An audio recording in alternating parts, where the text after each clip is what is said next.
Hi, I'm Kymberley Carter-Paige and I'm a coach and clinical hypnotherapist. I teach people how to take back their minds from the programs that have been installed in them. I hope that you can stay with me for the next 15 minutes where I can offer you some tools for a calmer life.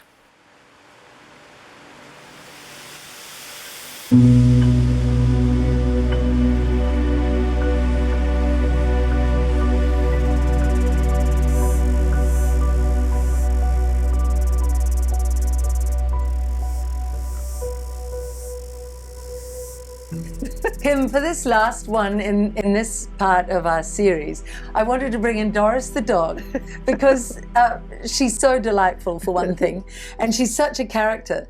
But the second part is I want to talk about things that make humans feel intrinsically powerful. And I think there are two things that stand out. I'm sure you'll have many others. But for me, the standouts are the ability to say no when you really want to say no and to back that up, no matter the pressure on you, no matter the manipulation on you, no matter the abuse that comes your way, to say no. But the other thing is the power of pets, of animals that we love. So let's begin with the power of no. What is it that it does to somebody who's been abused previously when they find, through working with you with the hypnotherapy, their innate ability to feel inside themselves and say, in this situation, I want to say no, and no matter the cost, I will say no? What does that do to someone's self-esteem? Well, it puts them back in power, and that's it. With everything they've experienced, they've been powerless. They've had no control, or they feel they've had no control. And a lot of the time when we go back, when they're in a relaxed state, we can see that actually they were in control to a certain extent. I had a classic example where I had a client that wouldn't leave the house. She was, too scared to go out because she'd had a home invasion. She'd woken up in the night, 3-year-old was in bed, to find somebody coming up the stairs, trying to rob the house or whatever, and it frightened her so much that she just would never leave the house. And I actually went to her house for her first few sessions to help her with her agoraphobia. And I remember when we went down into that real level, once she'd got used to being relaxed, and I took her back to that stage and I said, okay, so just take myself back and tell me what's happening. She said, he's coming up the stairs. And I said, and what are you doing? And she said, I'm shouting at him, get out my house. And I said, and what did he do? And she said, he left. I said, what, did he run away like a frightened little rabbit? I said, who was in control? And she went, I never looked at it that way. So suddenly she was in control. It was safe for her to do things because she helped, she sorted herself out. She saved her daughter, she saved herself. But for some reason, the subconscious had seen it as in, you were powerless. You can't leave the house now in case it comes back, or he goes. So the whole story was just flipped in that short moment. And suddenly she was the one that's saying no. And she decided, I said, you can say, no, I'm not going to be controlled. I'm going to leave the house because I'm safe. Or you can just stay in that place and go, okay, I'll listen. I'll just be too frightened to go anywhere. So it's with anything. Once you say no the first time, Yes. then the second time's easier. Mm. But it's understanding that you are not responsible for everybody's happiness. So if you are expected to do something that doesn't feel right for you, that is solely for someone else's benefit, and you've given and given and given and given, at what point are you going to say, I deserve to say no? Mm. And it is about you saying, I deserve respect. I deserve to feel safe. I deserve whatever it is, and saying, so therefore, no. It's so good to hear that story. I mean, it does tie into the COVID-19 era when it was played upon all of us. You must be decent. You must do this to save the old people. You must do it for being a good citizen of New Zealand or of the world. And it was such blatant manipulation. I mean, blatant to the point that afterwards, when we put up the Barry Young people's data from the Ministry of Health, a lot of people who'd gone along with Jacinda Ardern wrote things like, oh, it's only old people dying. And I tried in the early days to say, but you're the ones who are manipulating us to take the jab to save the old people. Yeah. Now you don't care that they're dying. So often it involves manipulation, and often people are afraid that if I say no, I won't be approved of, I won't be liked, Yes. I won't be part of the herd. So no is 2 letters can change the whole state of your being within a society, can't it? Definitely. And it's about self-respect. It's respecting yourself and your needs and your barriers as well, and saying, no, I'm not going to accept this, but also for your family, your children, and looking at the bigger picture. I mean, I was a nightmare at school because they had the rules, and if I could see that they weren't necessary, nobody was going to get hurt, I would break them. And they'd say to me, you know, what did you do? And I'd go, well, nobody died. You know, what? I don't see why you've got this rule. And so I've always been, you know, a non-compliant rule breaker. And when you start to do that, other people will look and go, yeah, she's right, nothing happened. Why are we behaving like, why are we putting up with that? And more people will, you know, come in behind you, and they have to change the rules because nobody's adhering to it. But it only takes one. So how powerful do you feel if you're that one to stand up for something that can protect loads of other people or children or animals or anything? If you see somebody, going back to the animals, hurting a dog, are you just going to let them do it? There's no way I would. You know, I would just say no. And that's all it takes. And then someone else would probably come along and stand by you. Because again, it's building that, well, she's strong enough to say no, I'm going to say no as well. So it's building that resilience up for everybody to stand together. And the more of us that say it, the less chance they've got of getting anything through. How has your line of work helped clients that you've had, and particularly young children or young people, build that resilience? Does hypnotherapy help with that? It does. Children are quite good at saying no.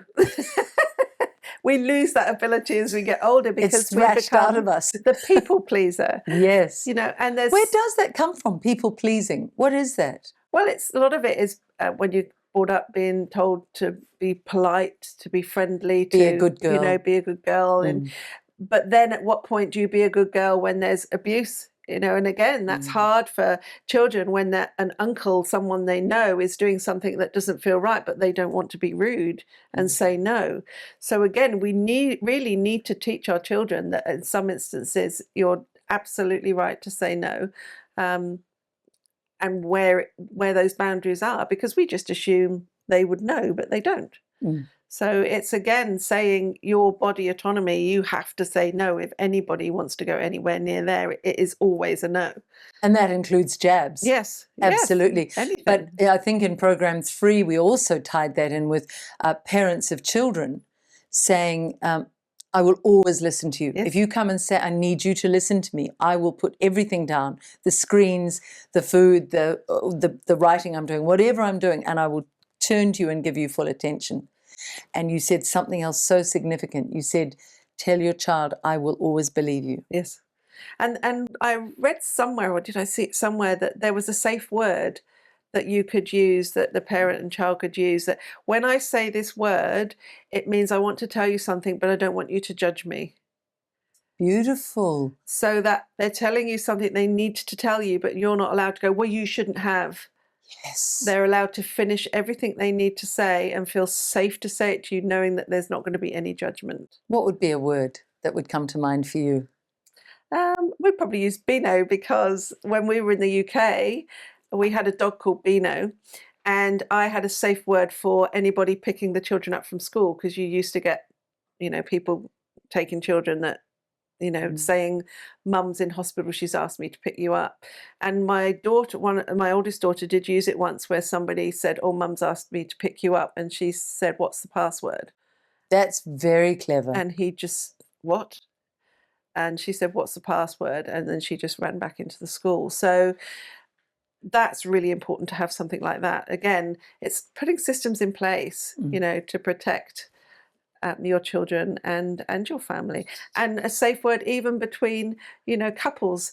If there's a point where the argument's getting too bad, where you can have a safe word that allows you to stop, walk away, take a breather, and then come back in a calm way to talk about it because things get too heated. And one of them, then the male or the female, will shut down and not say what they want to say because it's just got too, loud or too uncomfortable. Whereas if you use the safe word, then you can both take a breather and come back and go, okay, right, so what was it we need to talk about? So you've both calmed down and you're ready to discuss it in a more That's a rational way. gorgeous idea. I mean, even with even with those scams that are on the phones, there's been a scam going around New Zealand, which is, "Hey, mum, I've lost my phone. Can you help me?" So I've had that from, I don't know, numerous sources, and each one I'll go, "Which child of my 10 children is this?" But I think Beano is a really nice word. That's a really good idea. Yeah. All right. So the second thing, saying no just makes somebody feel really powerful. But I think what makes somebody also feel powerful and happy and loved is having a pet. What is it about having a pet? Yeah. I guess because they're so funny. Doris, come. They make you laugh. Funny, and they're unconditional love. As I say to people that are looking for the perfect relationship, if you want unconditional love, get a dog.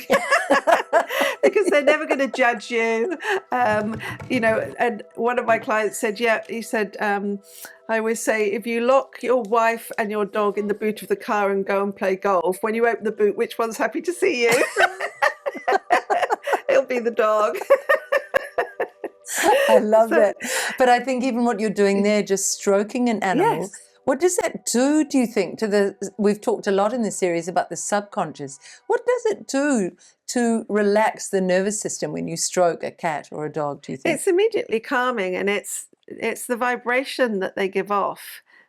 Is one of calm. It's like as a child having a cuddly toy, isn't it? That you can just stroke and just immediately feel calm.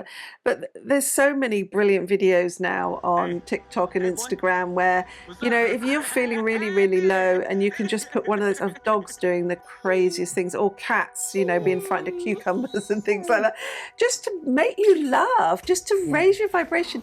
Even if it's just for 10 minutes, it can completely change that your emotional feeling and help you to manage those hard times. But yes, dogs are great. I agree with you. I saw, and I think we might finish this little clip on this piece. It's so lovely. I'd never thought of this, a rooster with a dead chicken. And the rooster clearly loves this chicken. It's quite extraordinary. I mean, we looked at it this morning, and my partner said to me, well, love is love. Yeah. Love is love. Yeah. And we are all sentient beings, and we're all capable of feeling love. I think it's been so loving talking to you through this series, and we want to do more on another day. We'll continue this because I think these small bites of hope and understanding are what will really feed the soul. Kim, what would you like to come from this series that we're doing? I would like to let people know that they can take back control, however bad things seem at the time. And, and I understand there's so much suffering going on, but you can find that little silver lining, even if it's just right here, right now, for this very moment. And then the more you do that, the bigger it will become. And then once you begin to feel that you can come out of that overwhelm, that you can see that there are some good things happening, that you can take control of some parts of your life, then that will just steamroller, and then you'll be able to be creative, you'll be able to create a better future, you'll be able to stand on your own 2 feet and be more resilient, and then life will just flow easier. But all the time you're just focusing on this pain, this physical, this emotional, this entrapment, and feeling like you have no control, then nothing's going to change. We have to slowly unwind. And the more we unwind, the more powerful we become. We meet other people that are powerful, that are beginning to stand on their own 2 feet. And that's when we change the world. It's beautiful, Kim. I'm going to add this. Last year, I was pursued by a group of trolls for over 10 months. Trolls and brutes and bullies, and I don't need to name them. People who know will know who they are. And it was a very dark time, and my work with you really helped me survive that time, and it helped unlock the things that were locking me down. So to anybody who's ever experienced online bullying, liars, cheats, unethical people, and we've had that from our governments, but we've also had it online from brutish people, a lot of New Zealanders. I really recommend your work personally, and I wanted to add that in at the end of this initial series. There will be more. Thank you, Kim. Thank you. It's been lovely.